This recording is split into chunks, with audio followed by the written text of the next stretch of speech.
एसएसटीपी classes में स्वागत है बच्चों। आप सभी कैसे हैं? अभी आप 12वीं इतिहास चैप्टर 5 यात्रियों के नज़रिए समाज के बारे में उनकी समझ का प्रश्न उत्तर पढ़ रहे हैं। आज मैंने बहुत ही महत्वपूर्ण प्रश्न लिया है। चर्चा कीजिए कि बर्नियर का वृत्तांत किस सीमा तक इतिहासकारों को समकालीन ग्रामीण समाज को पुनः निर्मित करने में सक्षम करता है। अर्थात बर्नियर ने जो वर्णन किए उससे कहाँ तक इतिहासकारों को ग्रामीण समाज के बारे में फिर से निर्माण करने में सहायता मिलती है, अथवा बर्नियर ने अपने यात्रा वृत्तांत में ग्रामीण जीवन पर क्या लिखे थे। ये बहुत ही इम्पोर्टेंट प्रश्न है। दोनों में से कोई आएंगे तो यही उत्तर लिखिएगा। चलिए बच्चों उत्तर सजाते हैं। उत्तर सजाने के पहले आप हमारा चैनल जरूर लाइक सब्सक्राइब करें, कमेंट करें, अच्छा लगे तो दोस्तों के बीच शेयर करना ना भूलें। बर्नियर बराबर फ्रांसीसी यात्री, मैंने पहले भी जो है प्रश्न उत्तर में बताया है।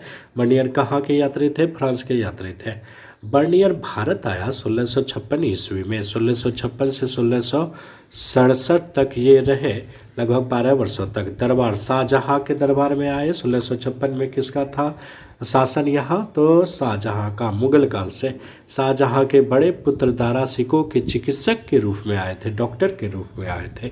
इन्होंने जो पुस्तक लिखे थे उस पुस्तक का नाम है travels in the Mughal empire. बहुत ही इम्पोर्टेंट क्वेश्चन है, बीबीआई है कि travels in the Mughal empire के लेखक कौन है।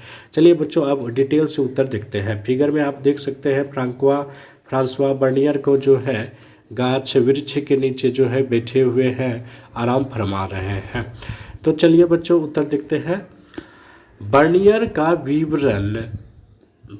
का विवरण भारतीय इतिहासकारों के लिए आंशिक रूप से ही उपयोगी माना जा सकता है, पूर्णतः नहीं माना जा सकता है, क्योंकि उसका विवरण दोष रहित नहीं है, लेकिन फिर भी आंशिक है।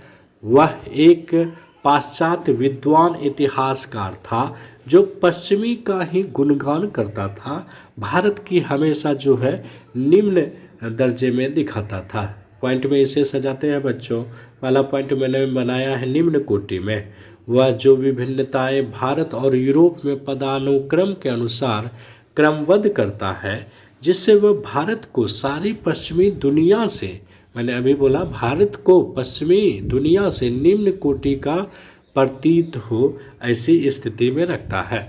अर्थात वह हमेशा जो गुणगान करता है पश्चिमी सभ्यता को ही करता है और भारत को जो है नीचा दिखाता है। दूसरा पॉइंट है भूमि स्वामित्व के बारे में।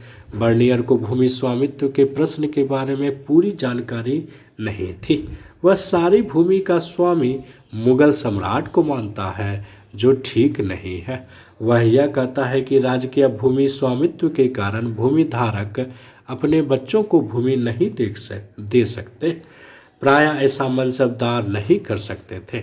जागीरदार और साधारण किसानों पर बच्चों को भूमि देने पर पाबंदी नहीं थी। जागीरदार और साधारण किसानों को। अगला पॉइंट है बच्चों गरीब किसानों के बारे में। हाँ, उसका यह विवरण सही साबित हुआ है, क्योंकि उस समय किसान गरीब थे।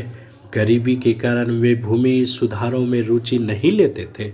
मुगल सम्राटों ने यूरोपीय देशों की तरह बड़े पैमाने पर सिंचाई, बांध, तालाब, टैंक, नहरें जैसी सुविधाओं में रुचि नहीं ली। इंग्लैंड जैसे देशों की तरह यहाँ कृषि क्रांति नहीं हुई। गरीब किसान अपने लोभी स्वामियों की मांगों को पूरा करने में असमर्थ हो जाते थे। कभी उनके बच्चों को आंखों के सामने मार दिया जाता था, तो कभी उन्हें दास बनाकर ले जाया जाता था।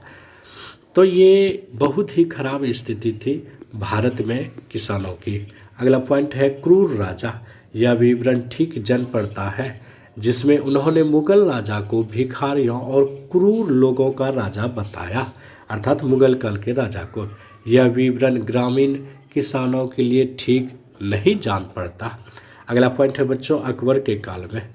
अकबर के काल में भू राजस्व अधिक नहीं था। उसने भूमि सुधार किए तथा गरीब किसानों से कम लगान लेते थे।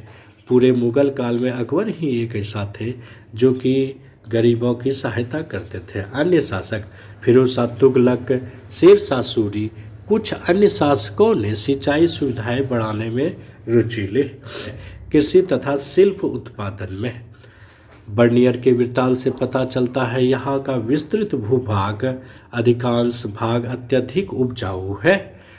उदाहरण के लिए बंगाल का विशाल राज्य जो मिस्र से न केवल चावल, मकई तथा जीवन की अन्य आवश्यक वस्तुओं के उत्पादन में, बल्कि उन अनगिनत वाणिज्यिक वस्तुओं के संदर्भ में जो मिस्र में भी नहीं उगाई जाती, जैसे रेशम, कपास, नील, कहीं आगे है।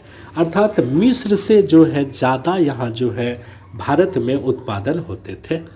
भारत के कई ऐसे भाग भी हैं जहाँ जनसंख्या पर्याप्त है और भूमि पर खेती अच्छी होती है, और जहाँ एक शिल्पकार जो हालांकि मूल रूप से आलसी होता है, आवश्यकता से या किसी अन्य के कारण से अपने आप को गलीचों, जरी, कसीदकारी, कढ़ाई, सोने और चांदी के वस्त्रों तथा विभिन्न प्रकार के लिए रेशम तथा सूती वस्त्रों से जो देश में भी प्रयोग होते हैं और विदेशों में निर्यात किए जाते हैं के निर्माण कार्य करने के लिए बाध्य हो जाता है। इस प्रकार ये कैसा लगा वीडियो कमेंट में हमें ज़रूर बतावें बच्चों। बहुत बहुत धन्यवाद।